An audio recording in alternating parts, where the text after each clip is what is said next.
Capitol, the Senate and Assembly have officially adjourned for this legislative session after debating and voting on many bills. But as our Capitol correspondent Emil Taligi tells us, the Assembly could be back at the Capitol to tie up some loose ends.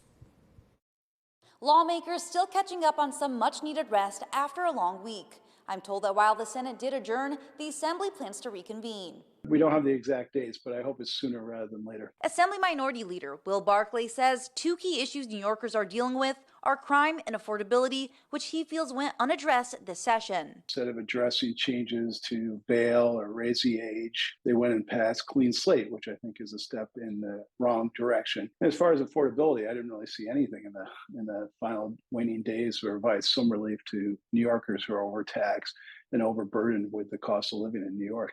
Barkley also frustrated that there was no legislation to address the migrant crisis. A bill was passed to create a commission to study the effects of slavery on African-American New Yorkers, which Barkley says has no Republican appointments. You know, we constantly talk about differences in this country, and we don't ever seem to want to talk about unifying factors. I'm concerned with the reparation committee is just more divisiveness versus unification. In a series of election law bills passed in both houses, one bill would allow for no excuse mail-in voting. Susan Lerner, Executive Director of Common Cause New York, explains.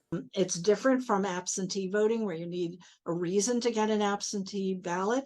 And we know from our experience in other states, it's very popular with voters, and it tends to increase turnout, which is a good thing. And another election law bill would change some town and county elections to even years. Opponents of the bill say this would take attention away from localities with state and presidential elections happening at the same time. But Lerner says the exact opposite will happen. No, that's not what we've seen in other states that have adopted this consolidation. Because there's such an increase in turnout, more people are voting on the local issues. And unfortunately, we've seen horribly low turnout for local issues. While many bills passed in both houses, they still need to be signed by the governor. We'll keep you updated when the Assembly reconvenes. Reporting in Albany, Emil Taligi.